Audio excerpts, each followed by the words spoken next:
In this week's video, we learn about writing your own reality.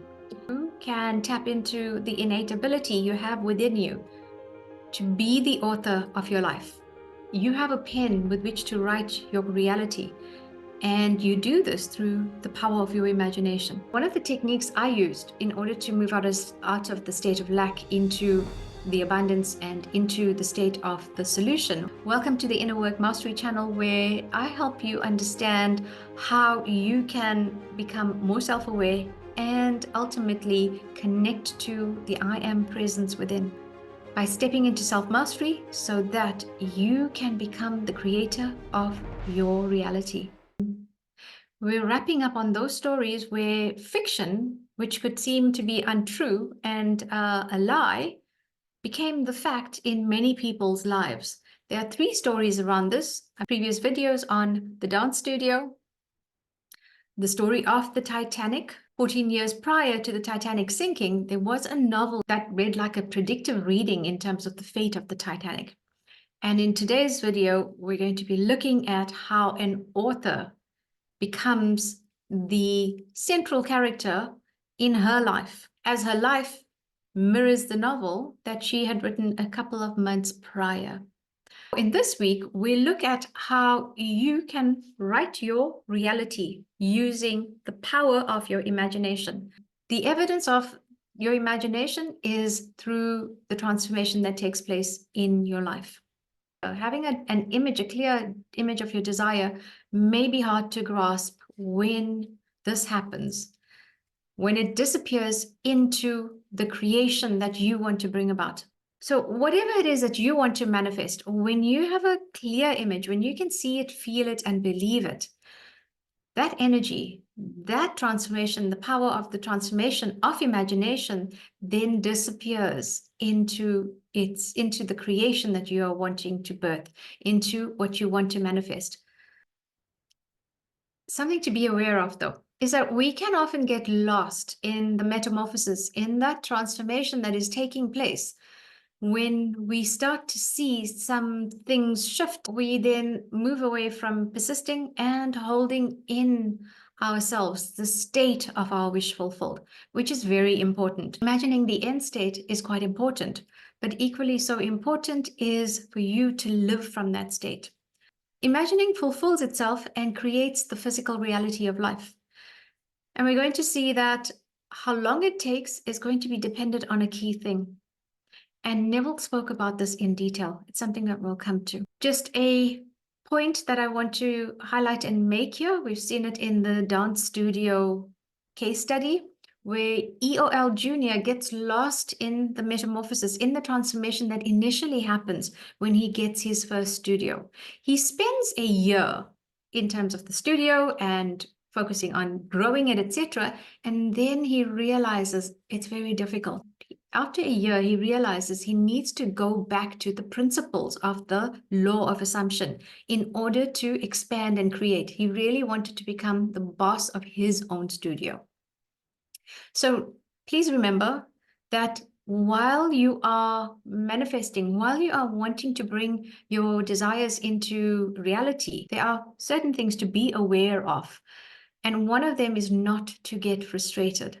So in this particular story of imagination, Evie, an author, says to Neville, she's fully aware that today's fiction can become tomorrow's fact. So don't think that something that you don't want in your life is highly unlikely to happen. If you focus on that with feeling, even though it may be false, it manifests in your life. In her letter to Neville, Evie says, I completed a novelette, a mini novel, sold it, and I forgot about it. Not until many long months later did I sit down and I nervously compared some facts from my fiction with some facts in my life. Please read a brief outline of my created story, then compare it with my personal experience. And that's what we'll do very briefly here. Evie says, the heroine of my story took a vacation to Vermont, to the small city of Stowe, Vermont, to be exact. Keep note of that part. When she reached her destination, she was faced with such unpleasant behavior on the part of her companion that she either had to continue her lifetime pattern of allowing another's selfish demand to dominate her, or to break that pattern and leave. She broke it and returns to New York. When she returned, and the story continues, events took shape in the proposal of marriage, which she happily accepted. E.B. then says, "For my part of this tale, as small events evolved, I began to remember the dictates of my own pen and insignificant relationship. This is what happened to me. I received an invitation from a friend offering me a vacation at her summer place in Vermont. I accepted and was not startled at first when I learned her summer place was in the city of Stow. When I arrived, I found my hostess in such a highly nervous state, I realized I was faced with either a wretched summer or the choice of walking out on her. Never before in my life had I been strong enough to ignore what I thought were claims of duty and friendship. But this time I did, and without ceremony, returned to New York. A few days later, after I returned to my home, I too received a proposal of marriage. But at this point, fact and fiction parted. I refused the offer. I know, Neville, there is no such thing as fiction. Now, how interesting is that? She sees that her life mirrored the novel that she had written a few months prior. This is what Neville says. Imaginative writers communicate not their vision of the world, but their attitudes which result in their vision. This is quite important, because it's all well and good to have a vision, but many cannot manifest on the basis of just a vision, because feeling is the secret, and herein is the attitude. The attitude is that your desire has been fulfilled. Very, very significant story around attitude is Neville's lecture called "You Are in Barbados." It'll give you clues in terms of what you should be doing, how you should be applying attitude in terms of your desires. If you want to go ahead and look that up and listen to it, it is quite profound in terms of the attitude. Today, I want to break down what it means, though, in terms of your persistence and your vision. Neville tells us when we change our attitude, we will not only see life differently, but life itself would come to be different. Our life would undergo a change of appearance because we ourselves had undergone a change of attitude. Perception of a new pattern is what I call a creative attitude towards life. And I'll repeat that. Perception of a new pattern is what I call a creative attitude towards life. So change your attitude from lack to having the desired outcome. Change the attitude of no SP, of being alone, to fully having the attitude of the person who has the SP, who has the money, who has the business. A few more important points I want to touch on for this story so that it brings about a completeness in terms of the teaching and understanding. Your persistence means that your imagination will harden into fact. Many people get frustrated. How long will it take? Know this, that every vision has its appointed hour. And this means on the human level, imaginal acts, your imagination, what you plant in terms of your desires in imagination, they will need a certain time to develop. And how long it takes is going to depend on a few things. But to illustrate this point, Neville says, so some things will grow overnight, and some things will grow in a week. Others may take 3 weeks, some may take a year. And even then, some other things are going to take years. Now, you may have a problem over which you seem to have no control over. And that's the thing, you cannot exert any influence on the outside. There is no There is nothing that you can do outside of you in order to exert control, in order to make something manifest quicker. It all happens on the inside. When you imprint your desire into imagination by going into the drowsy state and seeing that your desire, maybe it is a desire to have to drive your own car, you must have the attitude of someone who is a driver, who drives their own car. Neville tells us there is an interval between the imaginal act and its fulfillment. Just like there is in terms of the interval between the creative act of man and the birth of a child. Everything has an interval of time between the act and its fulfillment. A horse will take 12 months. A woman takes 9 months. Sheep will take 5 months. A chicken will take 21 days. These are the intervals of time for those creative acts to come into being. So when we are told every vision has its appointed hour, it ripens, it will flower.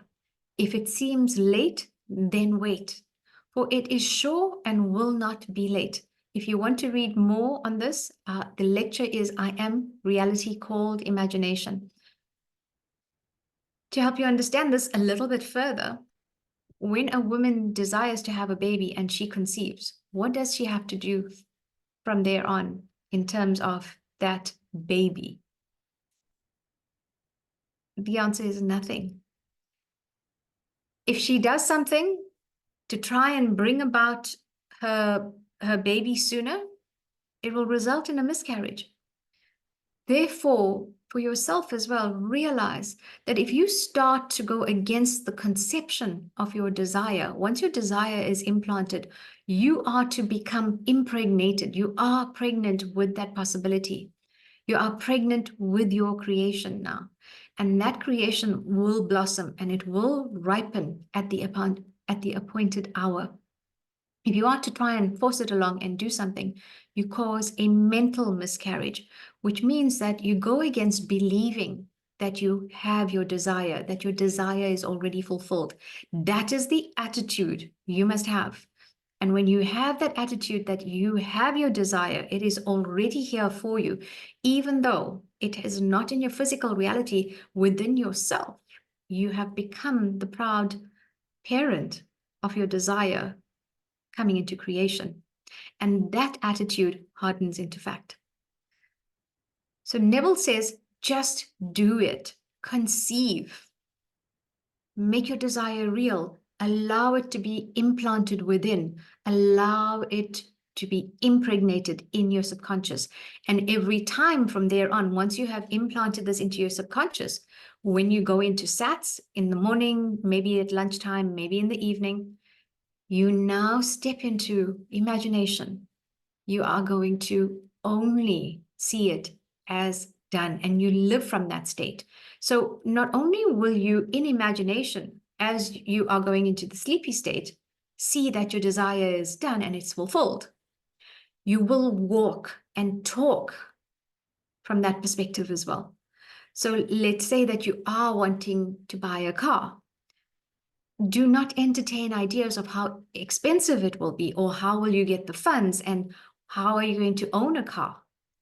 Within yourself, you know that you are confident you have the car, that you will feel within yourself. It is so great to be behind the driving wheel of my own car, to choose within a couple of seconds where you're going to go, what you're going to do that day, without thoughts of how will I get there. And you make what Neville talks about is you make there, which is the future state where it's already happened. Remember, creation is finished. So there are multiple scenarios depending on what you choose to be aligned and believe and have faith in. When you see what's out there, when you see that that is out in the future, you make it here right now within, in imagination, but also within yourself. So some people ask, what do I do if I have to have a conversation? Say someone asks me, do you have your new job or do you have a new car? If you cannot have a conversation around it just yet, and you're still feeling like it's a bit too shaky for you to have to explain and tell them you don't have a car right now, what I encourage you to do is say to them, it's coming along. And you know then that it is coming into your 3D reality. When you see it as it's already here, but for the sake of conversation, you say to them, it is on its way, and mean it. Your inner conversation should have no conflict to the imaginal state. Remember, Neville says ignore 3D, but I do understand and I get it that there are times that we have conversations with people who may not understand the law. What you can say to them is, I'm not ready to talk about it. There's some details that I'm still working out, knowing full well you have it in imagination. It's just that 3D hasn't landed yet. So I encourage you to start reframing and thinking from the end. If you have conversations with people who don't understand this work, it's okay.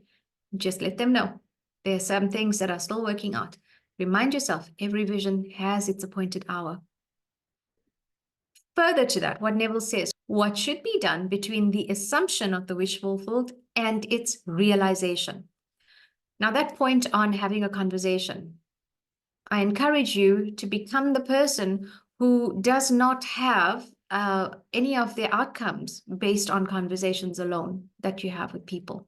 So what I'm saying is, do not give it meaning. If you have to have a conversation and you are speaking to someone on the level of what they are perceiving in 3D. In fact, there are many other ways to change it. Change the conversation that you have with them in imagination. Coming back to what should be done between the assumption of the wish fulfilled and its realization. Again, nothing.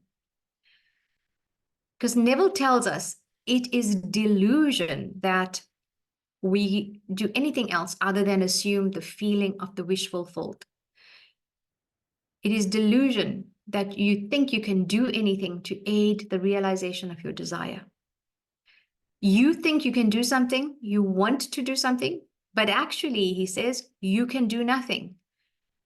And this is something that's quite important. The illusion of the free will to do is but ignorance of the law of assumption upon which all action is based.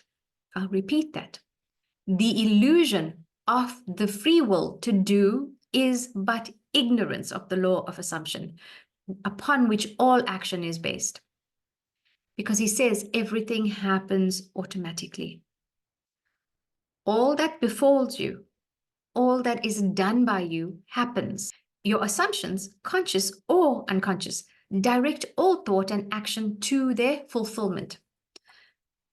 To understand the law of assumption is to be convinced of its truth. And it means you get rid of all the illusions about free will to act. Because free will actually means you have the freedom to select any idea you desire. When you assume that the idea is already fact, that is what converts it into reality. When we assume, when we feel that we are the person who already has their desire, or we feel that I am already the business owner, I'm already the person who has the SP, it will come down to how natural it is to become that person, how naturally, how deeply, how strongly you feel that it is natural to, what we talk about is embodying that state. It means then that your old identity has moved out and the new identity of the person who has that desire already emerges. That is what you must first consent and accept, is that you are already that person. You have that identity of the person who has that desire, who lives from that end. And I mentioned it earlier, you are now to become the person in their waking life that as you walk and as you talk, you become the person who already has the identity of that desire. By assuming the idea already to be fact, it is converted into reality. So your desire totally depends on how strongly you can feel that it is a natural state of consciousness for you. So any states of consciousness that were held in lack are pushed out. they are no longer reality for you, and that the new state of consciousness of your desire, of who you are, who you become when you have that desire, is what is what supplants and is implanted to grow into a fact in your life. One of the techniques I used in order to move out of the state of lack into the abundance and into the state of the solution was I used the tool I Remember When. And I did this successfully when I moved cities. My one-on-one in-person clients were no longer in my business. And I also knew that I wanted to move online in terms of my work. And so initially, a few months in 2021, the first couple of months were pretty slow in terms of business. And I was trying very hard in terms of trying to attract clients in person, posting on Facebook, etc. Initially, I was in a state of lack around, I have no clients, I have no income coming in, I'm not generating an income in terms of my business. And every time my mind went into the lack state, into scarcity, I reminded myself, and I would say, I remember when business was slow, and now I have a fully booked practice.